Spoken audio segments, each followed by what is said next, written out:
Durante más de 20 años, millones de jugadores han conocido a Eli Vance, científico, padre de Alyx y una de las figuras centrales de la saga Half-Life como líder de la resistencia humana.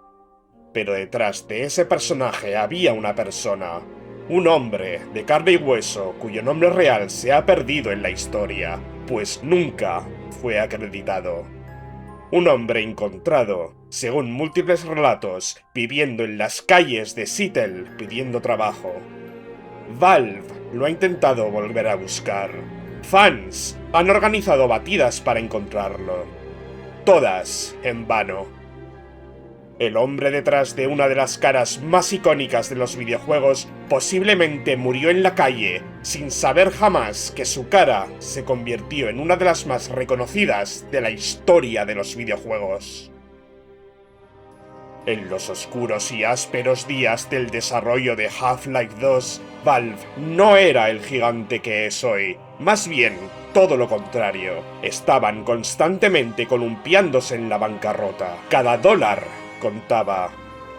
A la hora de encontrar inspiraciones para las caras de los personajes, Gabe Newell intentó que agencias de modelos les buscaran gente, pero estas solo proporcionaban personas con un aspecto increíblemente atractivo, unos rostros perfectos, un aspecto irreal.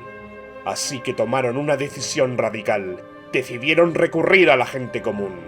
Caras reales, imperfectas, humanas.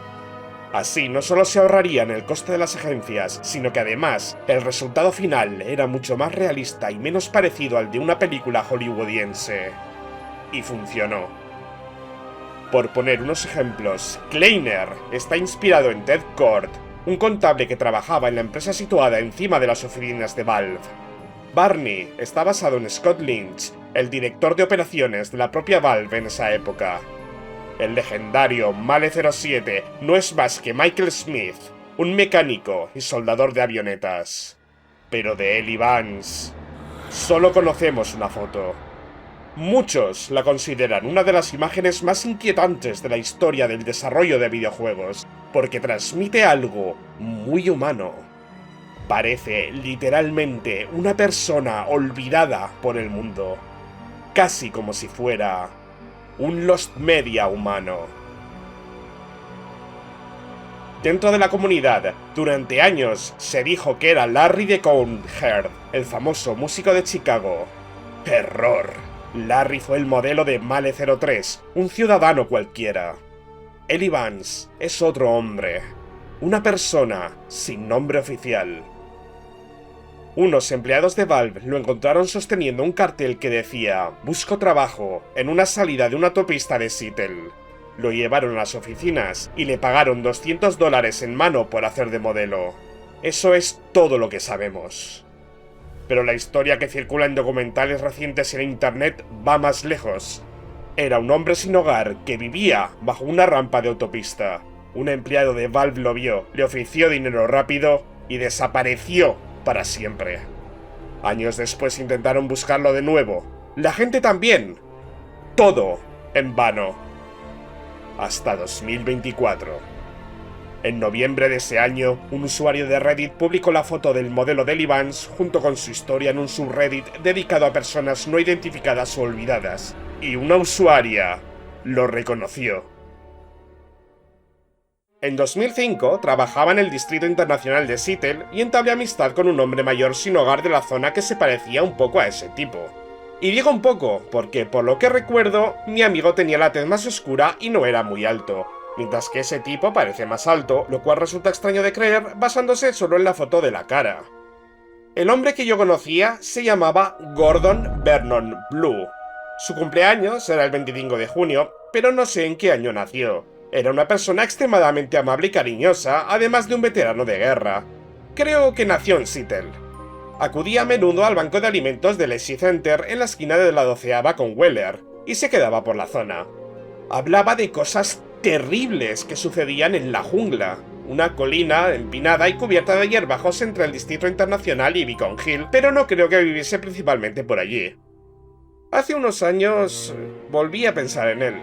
Busqué su nombre y encontré una esquela, pero parece que ya no la encuentro. Creo que era de una publicación de Facebook. Recuerdo que antes tenía una casa, creo que en el Distrito Central. Solía contar que siempre la mantenía en buen estado y que nunca había colillas en el patio. Siempre recogía sus colillas y lo mencionaba todas las veces. Puede que en algún momento trabajara en un restaurante del centro, pero quizás lo recuerde mal. Tal vez solo solía ir a un restaurante que le gustaba. Solo recuerdo que no paraba de hablar maravillas de unas gambas que le gustaban. Recuerdo que un día estaba enfadado porque una pareja joven de vagabundos que se habían instalado en la zona le habían robado el dinero de sus calzoncillos mientras dormía.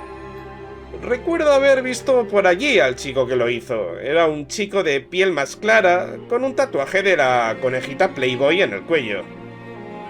Gordon solía llevar gorra y siempre llevaba una mochila consigo. En un momento dado, intentó comprar un Toyota Corona marrón para vivir en él.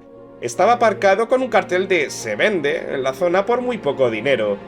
Quería que le ayudara a comprarlo y a matricularlo a mi nombre, pero eso nunca sucedió, lo cual probablemente fuera mejor así. Tenía problemas con el consumo de sustancias, pero siempre se acordaba de mí y teníamos buenas conversaciones. Era una persona realmente bondadosa y cariñosa, siempre me cuidaba. Era una zona peligrosa y yo era una chica joven de pueblo, ingenua y vulnerable, y él siempre me cuidaba sin esperar nada a cambio.